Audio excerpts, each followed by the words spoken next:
Hey guys, welcome back to Wings and Bibles. I'm Dustin, and today we're at my home airport of 1 Tango Echo 4.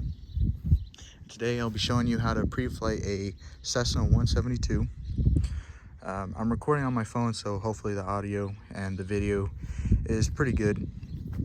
I might have to stop the video at some point to use both my hands.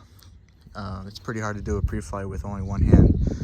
So I'll just hop into the plane real quick and we'll start with the cockpit.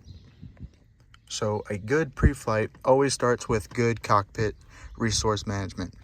So I have my headset up here, I have my knee board, a pin, and an extra pin if I drop my pin sometime during the flight. I have my bag in the back where I can easily reach it.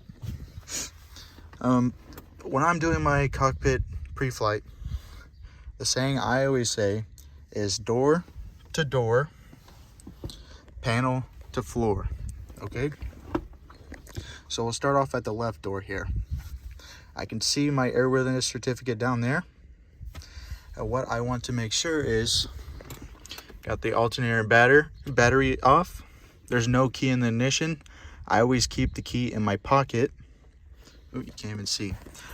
Okay, you always keep the key in your pocket, so if for some reason, it just makes sure that the engine's not going to start up while you're doing the pre-flight. Next, you want to check all your breakers there.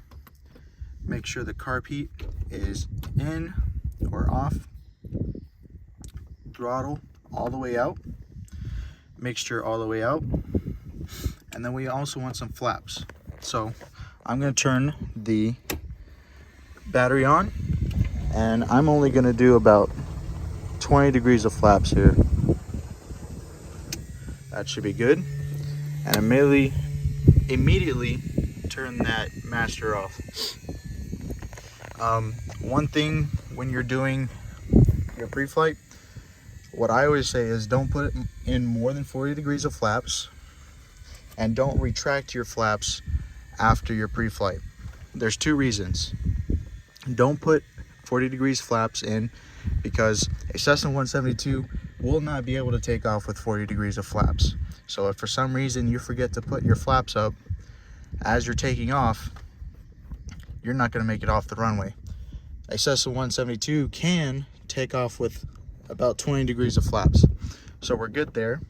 The other reason, if it's cold, don't retract your flaps, or really in any scenario, don't retract your flaps after your pre-flight until you start up the engine.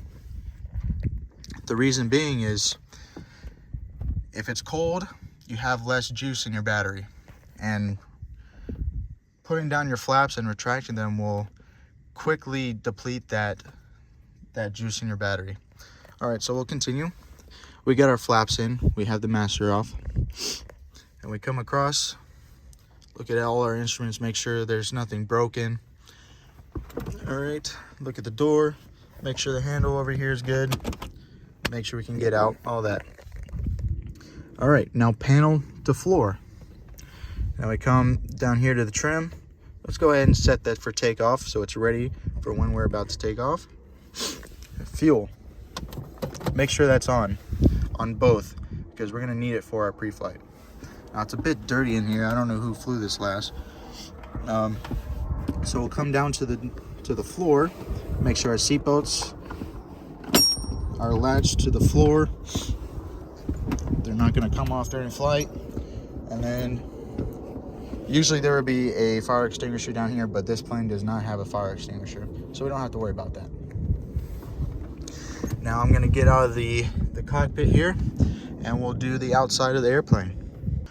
All right, so since we're out of the plane now, we can start the outside part of the pre-flight. So I have my checklist here. This is a pretty crappy checklist. But always use your checklist. Even if you've done hundreds of pre-flights, you always need to use your checklist just to make sure you don't forget anything. So the first thing on our checklist is left flap aileron hinge points. Okay, so this is our flap right here. I'll try my best to record this.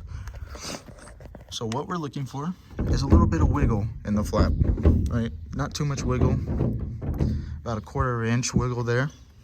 Check all these nuts and bolts. That looks good. I see a nut and bolt there. Plenty of grease there. This rod right here, you want about that much of a twist.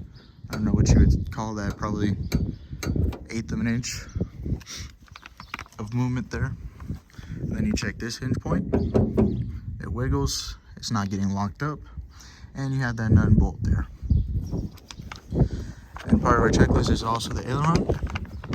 So I'll try to do this with one hand here. I might have to step away and stop the recording, but I'll do my best here. I'm going to set down the checklist. So something about this plane is it was just the engine was just overhauled, so brand new engine, only has about 3 hours on it right now. All right, so we're back at the aileron. What we're looking for here is those hinge points. What I look for, you can't even really see it in there, can you? Yeah, I'm trying to focus it. But there is 4 nuts and bolts in there. And then there's that hinge. And there should be a piano wire that goes straight through that hinge. And I see both of those things. So we'll move down the aileron here. And you see this rod here. Make sure that wiggles as well. Same thing as the flap. We come further down the aileron here on the outboard edge. All right, so on this side, you're looking for 1, 2, 3 counterweights, and then you're looking for 4 nuts and bolts and that piano wire through that hinge. Now on a windy day, always make sure you're holding up this aileron, because if that wind gusts, it's gonna smash your finger. All right, so we'll come back to our checklist here. Always go back to the checklist. Drain and check fuel from left tank. All right, so we have our fuel sump right here, and you're just gonna press that up into there and just let it fill up. This one's really slow. All right, that should be good enough. So what we're looking for in the fuel is a pale blue color. That's how we know it's 100 low lead. And we're looking for any sediment in that fuel. I don't see any sediment, and I don't see any layers. A layer at the bottom of the fuel will indicate that water is in the fuel. And obviously we don't want water in the fuel. So we just dump that out. All right, so we sump that. Next on the checklist is left landing gear and brake. So we'll check our left landing gear here. So kick it, make sure it's not flat. I don't see any flat spots or cracks in the tire. Then I come back here. I check the brake pad here. I check those pads in the brake, make sure they're there and they're not too thin. Next, I check underneath the wheel. I don't see any fluid that would be caused from a hydraulic line leak, so no red fluid. And then I just run my hand underneath here just to make sure I don't feel any fluid. Then I come over here, make sure all those bolts are in there, make sure you got that cap, make sure all those bolts, make sure you got that cap in there, and then you got that pin. All right, that's the left landing gear. Back to the checklist once again. Now we check left wing leading edge. I come across here. What we're looking for on the leading edge of the wing is for any major dents or cracks. If you see a dent, it might not be a problem. Just ask a CFI, somebody who knows more than you, or a mechanic what they think about the dent or crack. usually if there's a crack, they'll just drill some holes on the edge of the crack so it doesn't spread. Back to the checklist here. I didn't see any dents or cracks. Stall horn switch, pitot tube opening.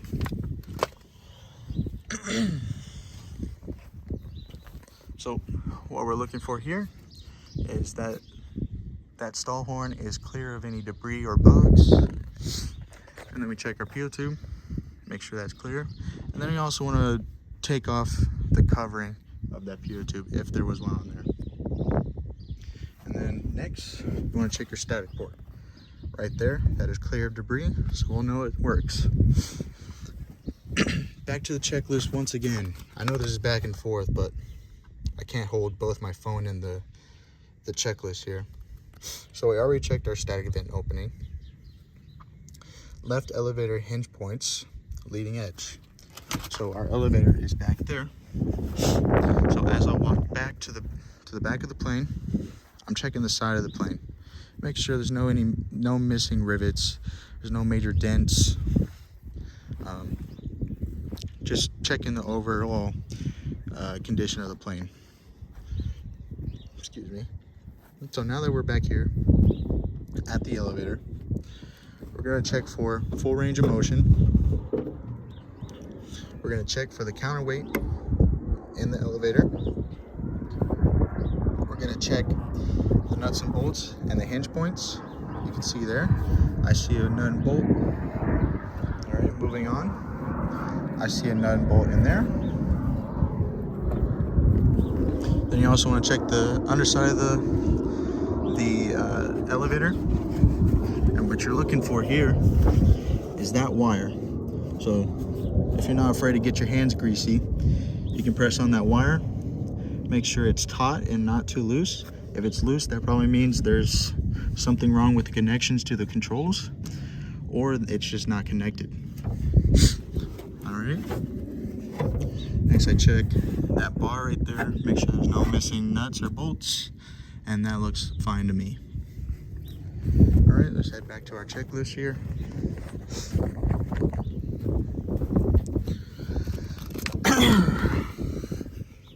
So it says, we checked our static vent opening, we checked our left elevator hinge points and leading edge.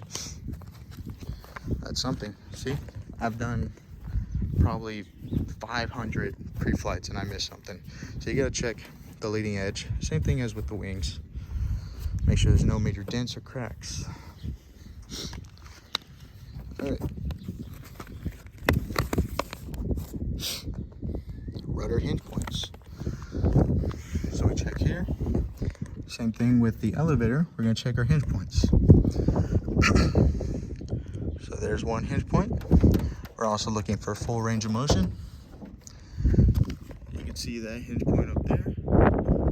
And there is nuts and bolts. And then there is a counterweight as well. Another thing you want to check here is that same wire. It's taut. Okay. Check the other side. That's connected as well. We'll move on to our other elevator. Back to our checklist, make sure we didn't miss anything. So that was our rudder hinge point. Now we're on the right elevator hinge points and leading edge. So, check those hinge points, check for full range of motion, nut and bolt, counterweight, and then on the right elevator you also have a trim tab. You gotta check that as well. So there it is. I don't know if you can see it. Yep, there you go. There's your nut and bolt. All right, next on the checklist. Next on the checklist we have right flap and aileron hinge points. Oh, we also forgot the leading edge on this one. That's why if you ever stop your checklist, read through, go back through the checklist, make sure you've covered everything, and find where you left off. So the right leading edge of the horizontal stabilizer, that looks good to me. And as we walk to the front of the plane, I like to check all the antennas. All right, make sure I don't see any missing antennas. Checking the side of the plane, the overall quality of the plane and condition. And while I'm here, I like to look for those fuel caps, make sure they're not missing. It's just something you can look for. Just checking everything on the plane, checking for everything on the plane. All right. Next we have, like I said, this is very hard with one hand. Next we have right flap and aileron hinge points. So same thing as the other side. Looking for a little bit of wiggle on the flap. Looking for that nut and bolt. Checking this rod. Making sure it is movable. If it doesn't move, when this retracts, it can get locked up if this isn't able to twist a bit. Next we have this nut and bolt. That looks good to me. Now we're on to the aileron. 4 nuts and bolts, the piano wire through. Moving on. Make sure this wiggles. Yep, that wiggles. 4 nuts and bolts, and the piano wire through that hinge point. 3 counterweights, 1, 2, 3. And then 1, 2, 3, 4 bolts and piano wire. Come across here, and one way of doing your pre-flight is do verify. So you do everything from memory, and then you check your checklist and make sure you don't miss anything. So I know the next thing on my checklist is the leading edge. So we come across here. I don't see any dents or cracks. That all looks good to me. So we'll go back to our checklist and see what's next. All right, so we did right wing leading edge. Now we need to check right landing gear and brake. Same thing as the other side. Make sure it's not flat, kick it a bit, no cracks on the tire. You have that yellow cap, you got that pin, you got all your bolts there. Check the brakes, look at those pads. Those look fine to me, they're not too thin. I don't see any fluid on the ground.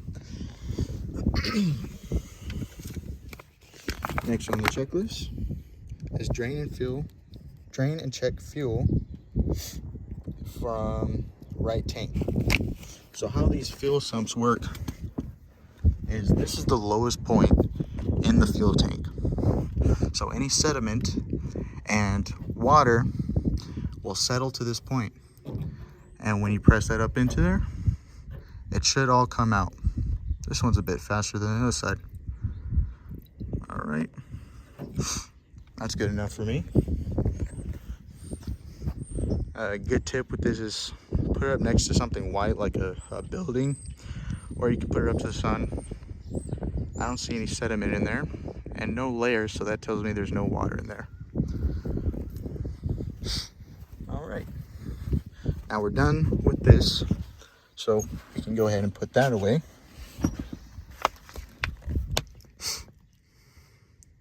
Now we have check propeller for nicks and tightness. So this is where keeping the key in your pocket and doing that cockpit pre-flight comes in handy. So just checking the edge of the propeller. A few ways to check. If there's any nicks, run your checklist over it, or you can use your t-shirt. And if it catches that nick is too big, and you should probably get a mechanic to file it down. I would use my shirt, but I got a white shirt on today. So, all right. Nose landing gear. So, I know it only says nose landing gear, but I like to check everything down here. So the tire, it's not flat. I can already see that. I don't see any flat spots either. All right. Now, on that strut there, that's filled with gas. And usually you want about 4 fingers height on that strut, but we got more than that because this plane was pushed back into this spot. So it's gonna push the nose up. If it's less than 4 fingers, that means you probably got a leak and not enough gas in there. Then you also want to check the shimmy dampener down there as well. Make sure that's there. Don't see any missing nuts or bolts. All right, so that's our nose landing gear.